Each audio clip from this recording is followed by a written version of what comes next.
Irmãos, capítulo 19 diz então, a mudança do estado da graça para o estado das obras. Isso acontece no capítulo 19 do livro de Êxodo. Pode mudar, enfim, né? Deixa eu ler algumas coisas aí. Deus tem uma coisa que Ele despreza, e Ele despreza muito, mas Ele despreza demais: a soberba. A soberba, a vanglória, a arrogância, né? Eu só coloquei 2 versículos aqui, mas você pode encontrar uma penca deles, dezenas deles na Bíblia. Porque se tem uma coisa que realmente incomoda Deus, que despreza Deus, é o espírito orgulhoso. E aqui, irmãos, a soberba, a palavra de Deus diz, ela precede a ruína, e a altivez do espírito a queda.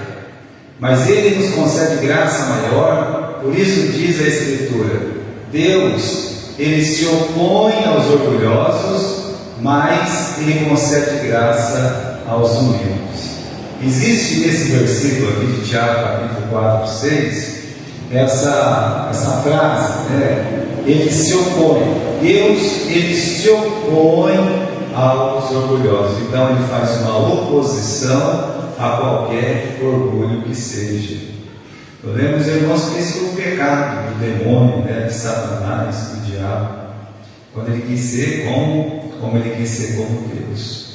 Então, o que o povo de Israel vai fazer aqui hoje é se colocar numa posição até de soberba, quando outros não fizeram isso aí. Deus, Ele fala, né, sobre guardar os mandamentos e guardar os seus caminhos, e o povo diz: não, tudo que o Senhor falar, nós vamos fazer. Pode mandar aí, que nós vamos cumprir tudo que o Senhor falar. Eu digo que ainda tem pessoas assim, há religiões assim, que bate no peito e diz que faz tudo que Deus mandou. E Deus despreza isso, irmãos. Os fariseus falavam isso de cara aberta para Jesus. E é por isso que Jesus tinha um desprezo, não pela pessoa deles, mas por aquele orgulho bobo, todo, sabe? Que Deus, Ele não pode suportar. Muito bem, antes de falar sobre essa mudança, né? O povo de Israel, ele chega no Monte Sinai, aí no capítulo 19, no versículo 1, o povo de Israel está chegando, olha, ao 3º mês da saída dos filhos de Israel da terra do Egito, no mesmo dia chegaram ao deserto de Sinai. Então eles já estão 60 dias andando no deserto, foram mais ou menos 300 quilômetros, né? Não é muito, porque 60 dias dá para andar mais do que isso, é claro. E eles vão ficar aqui no Monte Sinai por 11 meses. Eu lembro dos irmãos que aquela região é a região que o Moisés, de fato, ele morava lá, junto com o seu sogro, aquela banda ali, né? Mas eles vão ficar 11 meses ali. E se a gente perguntasse por que demoraram tanto ali no tempo, tanto tempo no Sinai? Não, primeiro, só Moisés ficou 40 dias lá em cima, né? Então já é mais de um mês. Mas tem outros motivos também, irmãos. Eles vão passar por um processo de adaptação.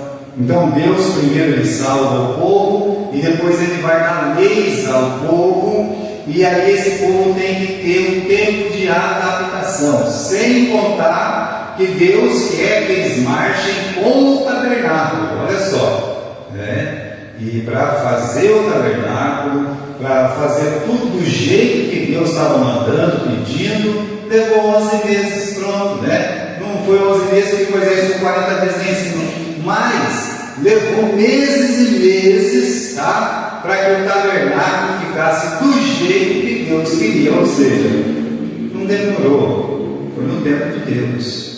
Aliás, quando Deus levanta a nuvem, aí eles podem ir. A nuvem levantou, então não dá para ninguém sair. Então Deus está aqui, vai esperar o tempo certinho, o tempo que eles precisam de ficar ali no pé do Monte Sinai. Se é um mês, se é 2, se é 3, no caso foi 11, não interessa. É o tempo que nós chamamos o tempo de Deus. Eu acredito que nenhum israelita imaginava que ia passar 11 meses no pé do Monte Sinai. Mas eles passaram, tá? Então, continuando, a chegada, meus irmãos, no Sinai, pelo menos para Moisés, foi muito importante. Foi um momento muito especial quando ele chegou no Monte Sinai. Por quê? Porque quando Deus chamou ele pediu um sinal para Deus. Queria que vocês abrissem comigo no capítulo 3. Vamos abrir lá no capítulo 3 desse mesmo livro, tá? No capítulo 3, versículo 12. Versículo 11. Então Moisés disse a Deus: quem sou eu, que vá a Faraó e tire do Egito os filhos de Israel? E disse: certamente eu serei contigo, e isso te será por sinal de que eu te enviei. Deus está falando: olha, eu vou dar um sinal para você que eu estou te enviando para tirar aquele povo do Egito, porque ele está duvidando, Quando você tiver tirado o povo do Egito, você vai me servir neste monte. Agora, esse é o tipo de sinal que ninguém quer, Não é um sinal muito legal, não, para os incrédulos. A chegada no Sinai foi especial para Moisés, por quê? Porque confirmou a fidelidade de Deus. Deus falou: olha, você vai vir aqui com toda aquela multidão, com todo o meu povo, você vai estar aqui. O sinal é esse. Qual o sinal? Você, eles, aqui, todos na minha presença, para me servir. Bom, mas aí não preciso mais de sinal. Se eu estiver aqui no Sinai, é porque deu certo, porque eu já consegui tirar as pessoas do Egito, porque já teve, eu tive que encarar o Faraó, tive que passar por muita tribulação, aí eu não preciso mais de sinal nenhum, É verdade, Chegou no ponto que Deus quer, ou seja, nós não precisamos de sinal nenhum. A única coisa que um crente precisa, sabe o que é? É confiar no que Deus diz, confiar na palavra de Deus. Por isso que quando Moisés chega no Sinai, para ele é especial. Ele pode olhar e dizer assim: bendito seja Deus, Deus falou que eu ia estar aqui com o povo para servir Ele, e aqui estou, com o povo para servi-lo. Então, meus irmãos, ele não precisou de um sinal, Quem precisa de sinal são pessoas incrédulas. O maior sinal é o cumprimento da palavra de Deus. Dia após dia, você vai ver a palavra de Deus se cumprindo na sua vida. Então, a grande promessa de Deus é que Ele vai estar contigo. A promessa de Deus é que Ele vai te abençoar, Ele vai cuidar de você. Então, dia após dia, você vai vendo o cuidado de Deus, o zelo de Deus. As coisas podem não acontecer do jeito que a gente quer, mas meus irmãos, exatamente o que Deus tem preparado na nossa vida. Eu estava conversando com o Juvenal, Juvenal, antes de começar o culto, a gente estava falando das conversões. Ele falando da conversão dele, de alguns amigos, aí falando da conversão dos parentes dele, de alguns irmãos que já estão se convertendo, praticamente metade da família toda convertida. Só que tem uma coisa: eu pessoalmente, quando eu cheguei em Marília, junto com a irmã Mariazinha, muitas vezes nós fomos na casa da mãe dele, na casa da irmã Faustina, e ela não somente falava, mas ela orava por todos os filhos dela. E aqui, meus irmãos, ela é membro fundadora dessa igreja, tem uma foto, ela está na foto lá, Pouco tempo depois que organizou a igreja, ela veio a óbito, acabou falecendo, mas ela orava. E como é que vai se confirmar? Se ela fala assim: meu Deus, vou dar um sinal que um filho meu vai se converter. Deus pediria para ela: quando ele se converter, você vai ver, Pode ficar cegado. Quando ele se converter, você vai ver que eu estou falando a verdade. Por isso, irmãos, a palavra vai se cumprir, mas temos que ter fé. Crê no Senhor Jesus Cristo e será salvo tu e a tua casa. Vamos continuar, meus irmãos. Deus, Ele resume o que Ele tinha feito para Israel no versículo 3 e versículo 4, 5, subiu Moisés a Deus, e o Senhor o chamou no monte, dizendo: fala para a casa de Jacó, anuncia aos filhos de Israel: vós tendes visto o que eu fiz aos egípcios, como vos levei sobre asas de águias e vos trouxe a mim. Agora, pois, se diligentemente ouvirdes a minha voz e guardardes a minha aliança, então sereis a minha propriedade particular dentre todos os povos, porque toda a terra é minha. Então Deus está dizendo: o que eu fiz, o que Deus fez, estava na vista de todo mundo. Vós tendes visto o que eu fiz. O que Deus fez? Meus irmãos, as coisas que Deus fez, todo israelita viu. Todo egípcio viu aquilo que Deus fez. O que Deus fez?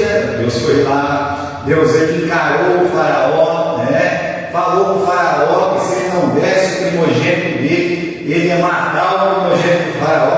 Não aconteceu isso aí no final, as 10 pragas, a abertura do mar vermelho, tudo isso. Então Deus está falando: olha, vocês estão vendo o que eu fiz. E o que Deus fez? Eu coloquei vocês nas minhas costas e eu carreguei vocês.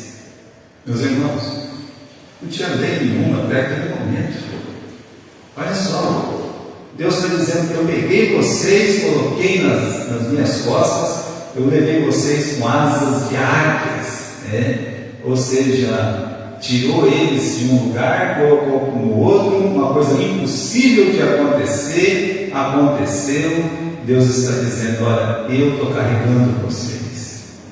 Uma das questões de asas de águia é que se a águia pega a presa dele, a águia leva para onde ela quer. Entendeu? Você pode espernear, você pode dar coisa, não vai adiantar nada. A hora que ela pega a vítima dela, ela carrega mesmo, tá? Então Deus está falando: eu peguei vocês e eu carreguei vocês. Vamos continuar aqui. O que Deus fez então? As pragas, a punição, a morte, a forma que tirou, levei sobre asas de águia, e Deus literalmente carregou o Israel dele no colo. E vamos lembrar o que Moisés falou lá na frente, em Deuteronômio capítulo 32. Vamos para o livro de Deuteronômio capítulo 32. Deuteronômio 32, versículo 9. Moisés ele faz um resumo, ele está para morrer, então ele faz um resumo dos acontecimentos. E ele diz assim: Moisés escreveu essa lei, 32, 9, estou no versículo errado. Porque a porção do Senhor é o seu povo, Jacó é a parte da sua herança. Meus irmãos, Deus tem amor por Israel, por esse povo. Se você quiser, você pode xingar Israel, faça como os árabes, xingue o Israel de Deus, maltrate o Israel de Deus. E Deus disse: quem te amaldiçoar será o quê? Amaldiçoado. Mas quem te bendizer será bendito. Portanto, versículo 10: achou-o numa terra deserta, no ermo solitário cheio de uivos, cercou-o, instruiu-o, guardou-o como a menina do seu olho. Não tem uma coisa que no nosso corpo a gente protege mais do que o nosso próprio olho. Qualquer coisa você, tem uma proteção, você só não coloca o pé porque não dá na hora, mas você está sempre protegendo o seu olho. Assim, só o Senhor, 11. Como a águia desperta sua ninhada, move-se sobre os seus filhos, estende as suas asas, toma-os e leva-os sobre as suas asas, assim só o Senhor criou, e não havia com ele Deus estranho. Ele o fez cavalgar sobre as alturas da terra, comer os frutos do campo, chupar o mel da rocha, azeite da dura pedra, manteiga de vacas, leite de ovelhas, com a gordura dos cordeiros e dos cordeiros que pastam em Bazã, e dos bodes, com o mais escolhido trigo, e bebesse o sangue das uvas, o vinho puro. e engordou Jerusalém e deu luz. Essa é a realidade. Deus está falando assim: olha, eu tirei vocês de uma terra deserta, eu trouxe vocês, eu coloquei vocês, porque aqui, meus irmãos, eles estão na beira de Canaã já. Eu lembro os irmãos que já conquistaram a região de Bazã, e eles já estão comendo um pouco de mel, eles já estão comendo as frutas deliciosas nesse tempo. E Israel, depois que come uma fruta gostosa, depois que está tudo bem, dá coisa. Vamos pensar sobre isso, né? Porque quando é que a gente vai dar coisa, né, em Deus? Quando estiver tudo bem. Porque quando estiver tudo mal, nós vamos clamar para Ele. E isso acontece muito. Quando está tudo bem, aí eu tenho tempo para fazer um monte de coisa com Deus, tenho tempo até para me servir mais a Deus e tal. Olha, não esquece do Israel de Deus. Mas vamos voltar lá, né? Vamos voltar lá no nosso texto, lá atrás, né? Tem uma frase que eu gosto muito aqui, de Êxodo capítulo 19, versículo 4, quando Deus fala assim: que levou ele sobre asas de águias e vos trouxe a mim. Repare bem que Deus podia dizer: eu peguei vocês, coloquei nas costas e levei para Canaã. Não. Ele vai fazer isso, mas naquele momento ele está dizendo: olha, eu não te levei ainda para Canaã, tá? Eu vos trouxe a mim. Deus está dizendo isso: vos trouxe a mim. Então, antes de colocá-lo na terra que mana leite e mel, o Israel de Deus tinha que estar com quem? Só com Deus. Irmãos, antes da gente chegar lá na eternidade, de chegar no céu, tem esse momento nosso aqui nesse mundo, meus irmãos, que nós temos que estar na presença do nosso Deus. Então o Israel de Deus foi colocado na presença dele, é isso que ele está dizendo, né? Deus os trouxe para o deserto, ali não tinha água, não tinha pão, né? Não tinha plantação, e ali eles tinham que depender só de Deus. Isso é estar na presença de Deus, é quando você sabe que você só pode contar com Deus, né? Então, a primeira coisa que Deus fez foi trazer o povo dele para ele, né? Então, lembre-se, esse deserto que nós vivemos, esse tempo que nós vivemos no mundo, é um tempo que Deus nos trouxe para Ele, para a gente poder desfrutar do cuidado de Deus, do amor de Deus, do zelo de Deus. Você tem essas oportunidades de desfrutar tudo isso, e você tem que ver o que Deus está fazendo, você tem que sentir, você vai perceber que Deus age mesmo quando você nem espera, e coisas esquisitas vão acontecer mesmo. E você vai ter aquela confirmação: Deus me trouxe para Ele mesmo. Continuando, diz aqui no versículo 5: se diligentemente ouvirdes a minha voz e guardardes o meu conserto. Bom, esse conserto é lá, é a lei. Calma lá, tem outros consertos, tá? Calma lá. O que essa voz dizia? Como é que era a voz de Deus? Até aquele momento eu disse para vocês, até aquele momento Deus, meus irmãos, ele operava pela graça. Ele chama Abraão fez o que para merecer o chamado de Deus? O que Jacó fez para merecer o chamado de Deus? Se tem uma pessoa nesse mundo que deveria ir para o inferno, é Jacó. Por tudo que ele aprontou, por tudo que ele fez, é Jacó. Então, meus irmãos, esse conserto, se ele é o conserto do Sinai, então não tem conserto antes desse. Então, olha, presta atenção nas alianças de Deus. Porque quando as pessoas falam de aliança, quando as pessoas falam de conserto, a única coisa que eles lembram: o do Sinai. Calma lá, nem foi o primeiro, nem foi o último. E foi um conserto que Deus fez com o povo de Israel em especial. E aqui, meus irmãos, é a expressão da graça. Deus fala de libertação, Deus fala de provisão, Deus fala de amor. Até aquele momento a voz de Deus não espalhava temor, severidade, mas graça, misericórdia.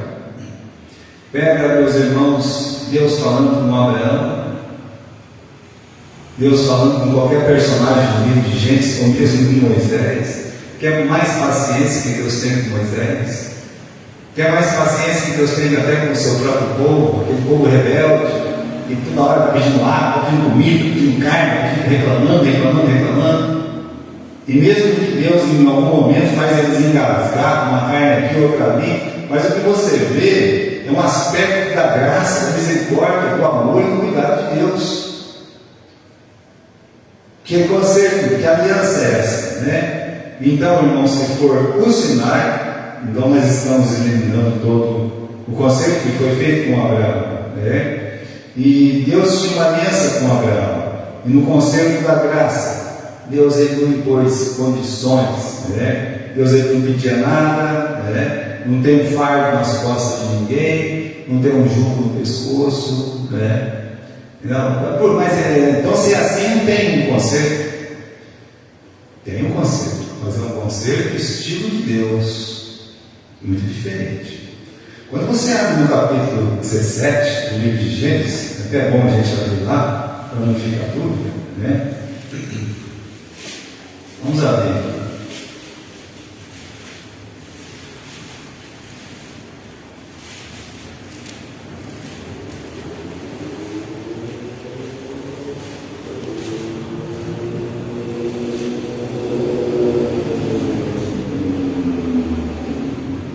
Veja só, versículo 5: Não se chamará mais o teu nome Abraão, mas Abraão será o seu nome, porque você vai ser pai de muitas nações. Eu te tenho posto. Eu vou fazer você frutificar grandissimamente. De ti farei nações, reis sairão de ti. Estabelecerei a minha aliança entre mim e ti. E continua o versículo 8: Te darei a ti e a tua descendência depois de ti a terra das tuas peregrinações. Em momento nenhum, o tempo do verbo aqui, meus irmãos, ele vai ser vamos fazer, faremos uma aliança, ou você, não, é sempre na primeira pessoa: estabelecerei, darei, farei. É sempre Deus fazendo. Porque se dependesse de Abraão, no momento que Deus chamou ele, já se mudou para o Egito, já teve umas coisas erradas que ele fez lá. Então, se depender do homem, conserto nenhum vai dar certo.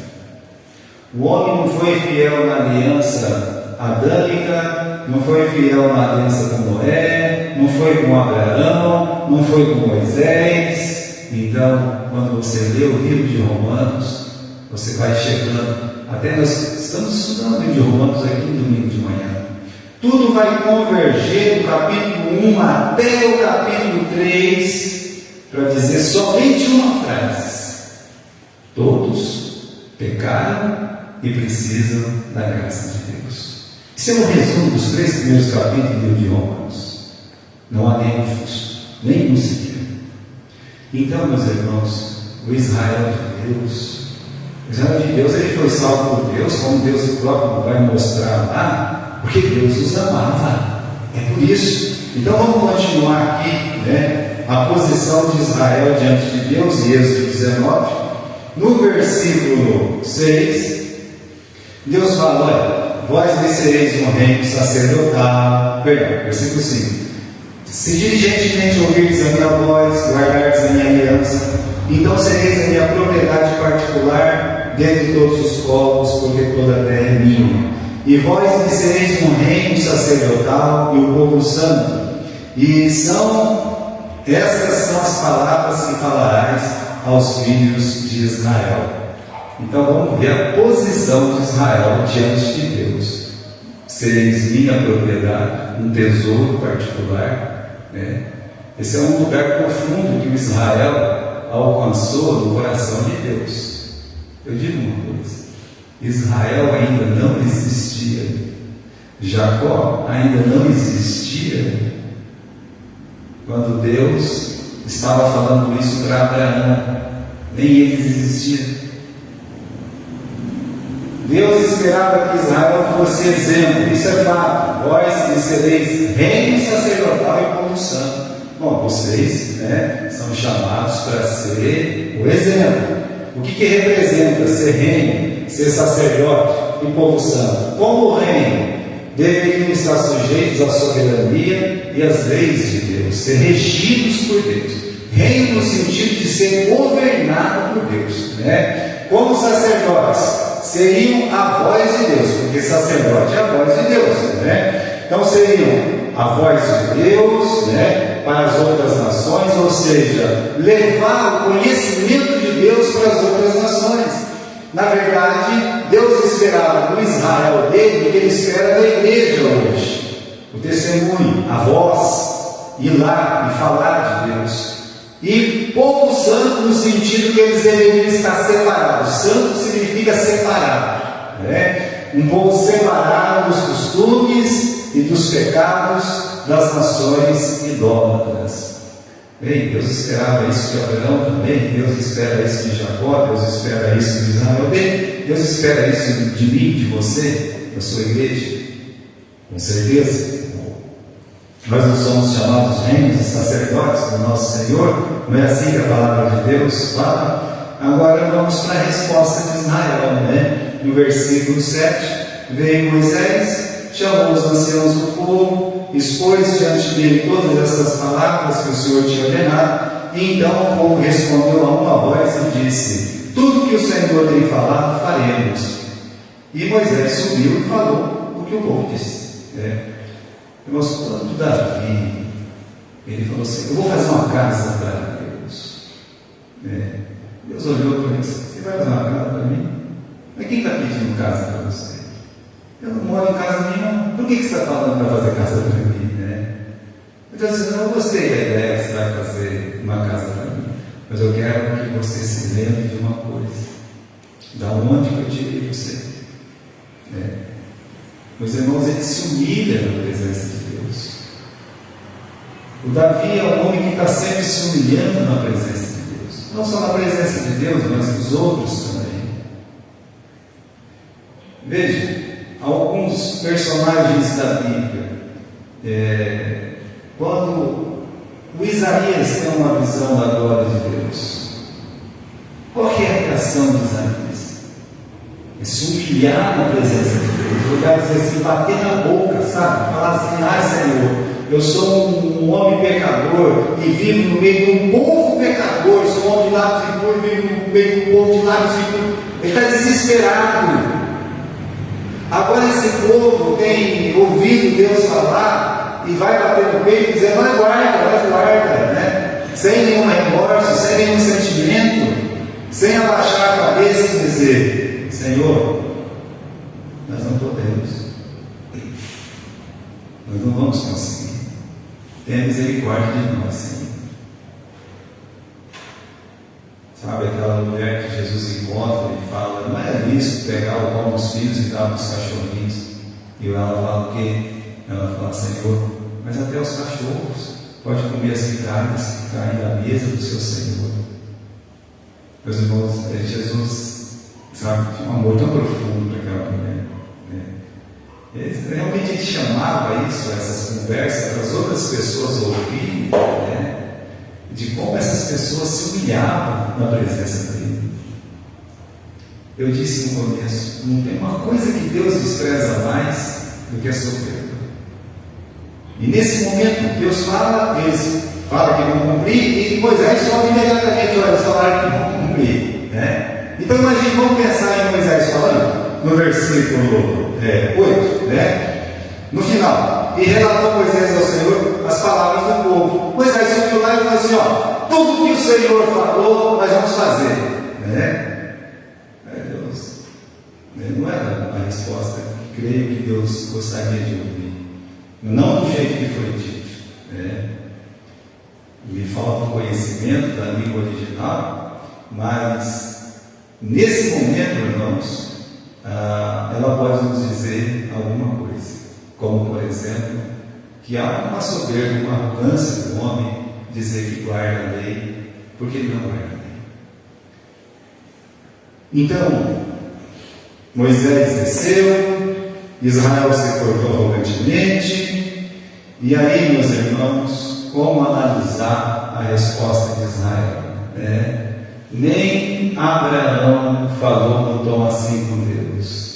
Poderiam dizer: Senhor, nós somos fracos, nós somos pequenos, tem misericórdia de nós, Senhor, né? Porque eles nem sabiam daquilo que era, né? Vai falar uma coisa dessa. Agora, se eles estão baseados lá no conceito de Abraão, então eles podiam olhar, meus irmãos, e dizer: Senhor, nós somos fracos mesmo, né? Somos fracos, muito fracos, como nosso pai Jacó, como nosso pai Isaac, como nosso pai Abraão, né? Eu acho que é Esdras, né?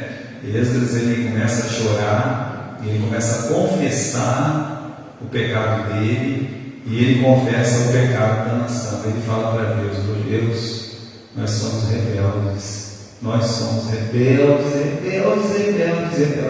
né? Ele fala isso chorando para Deus.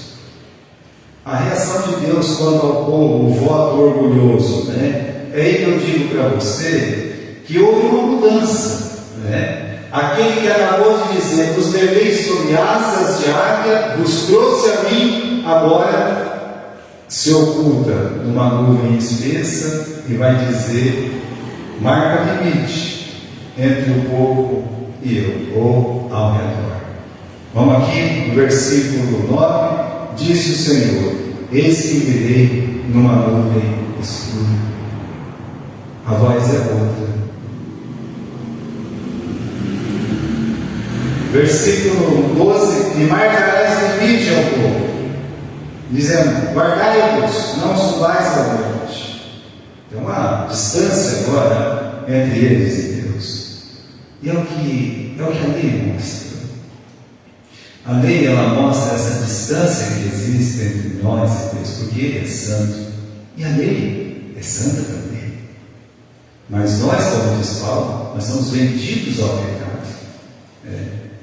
O fato de eu ser um pecador não desmerece a santidade da lei. Só mostra, meus irmãos, que pela lei eu não consigo ser salvo. E continuando aqui, né, levantou um muro de separação, tá certo? Israel faz um voto, se faz um voto, né, vai ter que cumprir. Eu quero ser salvo pela lei. Você tem força? Não. Tem vida para isso? Não. Tem dor? Então como é que você vai ser salvo pela lei? Mas os arrogantes dizem que são. Israel vai ter força para cumprir? É claro que não, né? E aí, meus irmãos, nos lembra que Paulo disse em Romanos 3,20: pelas obras da lei, nenhum homem pode ser salvo. Ninguém, jamais. Então, irmãos, é inadmissível a gente escutar que uma pessoa é salva pela lei, quando a própria palavra de Deus diz que pelas obras da lei, nenhum homem pode ser salvo. Agora, se você pega um biruta, se você pega um aficionado, ele vai abrir só naqueles versículos que vai fazer confusão na sua mente. Tudo atrapalhado, eles são doutrinados para isso. Aliás, se você pegar um bom testemunho de Jeová, ele vai te ensinar a deixar o seu filho morrer e não doar sangue para ele. Tá? Ele vai fazer isso com você. O fanatismo faz isso, a graça não faz isso. A graça, Jesus, ele doa o sangue dele para nos salvar. Olha a diferença. Então você não se engane com doutrinas falsas. Não estamos aqui para falar mal de ninguém. Trombetas e trovões. Como assim, pastor? A partir do versículo 18, né? Quando Moisés desce, leva o povo lá fora, veja o versículo 18: todo o monte Sinai fumegava, porque o Senhor descera sobre ele em fogo, e a sua fumaça subiu como fumaça de uma fornalha, e todo o monte tremia grandemente. Tenta entrar nesse texto, tenta estar debaixo do Sinai. Não basta um trovão, a pessoa já fica assustada. Não, estou dizendo, né? Dependendo do trovão, você está calmo.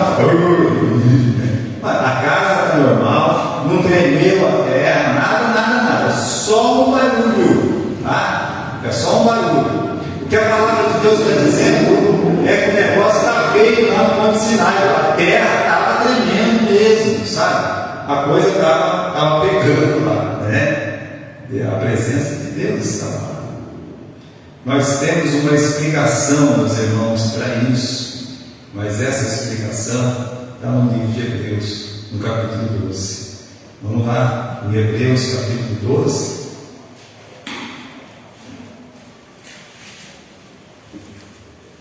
Lá no final da Bíblia, no Novo Testamento.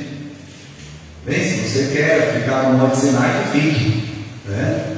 Esse pessoal das obras aí pode ficar no Monte Sinai, está tudo bem, tá? Mas o autor de Hebreus, ele diz o seguinte, versículo 18 também, 12, 18: porque não chegastes, presta atenção, você, eu, tá?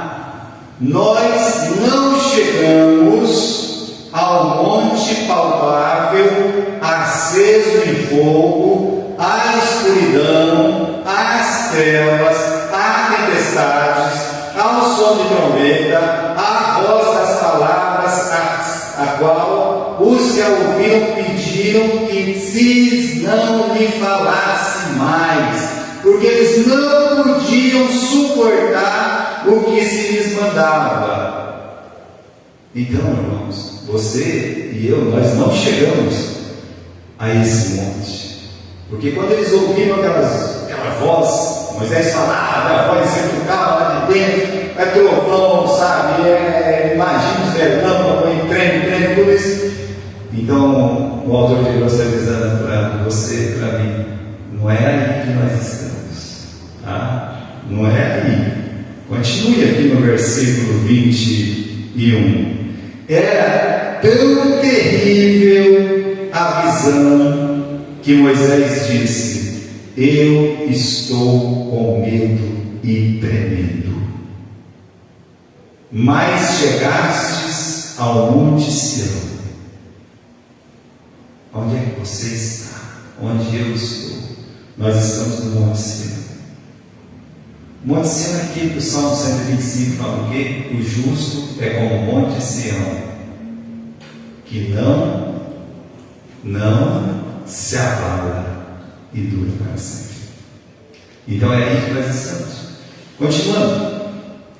Chegastes ao monte Sião, a cidade de Deus vivo, a Jerusalém celestial e aos muitos milhares de anjos, a universal assembleia, a igreja dos primogênitos que estão inscritos no céu, ao Deus, ao juízo de todos, aos espíritos justos aperfeiçoados, né? Ele vai longe na lista. Aí ele fala no versículo 24: e a Jesus, o mediador de uma nova aliança, e ao sangue da aspersão, que fala melhor do que Abel.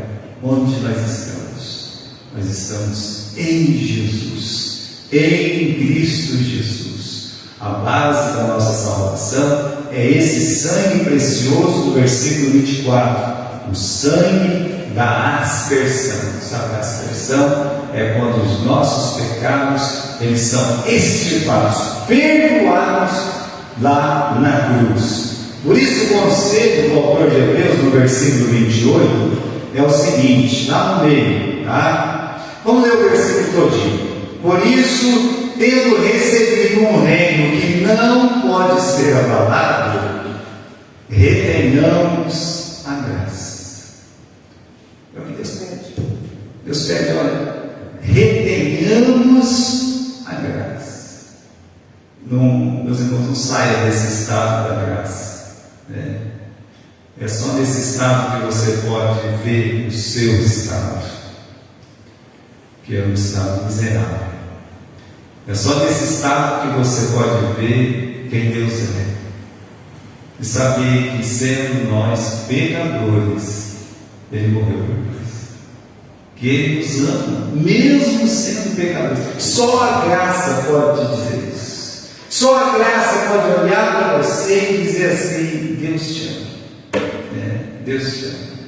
E, meus irmãos, a lei não pode dizer isso. A lei vai dizer: você está morto. Não cumpriu a lei? Morre. Né? Essa é a diferença. Então, retenhamos a graça pela qual servamos a Deus agradavelmente, com reverência e piedade. Por isso, em Timóteo nós estamos, né? Estamos no Sinai ou em Sião? No Sinai, Deus deu a lei. Em Sião, Deus cumpriu a lei por nós. Diferença muito grande. E morreu na cruz para nos salvar. É maravilhoso saber que nós não chegamos ao Monte Calvário, ao Sinai, mas ao Monte Sião, a Jesus, o mediador de uma nova aliança, da graça. Amém?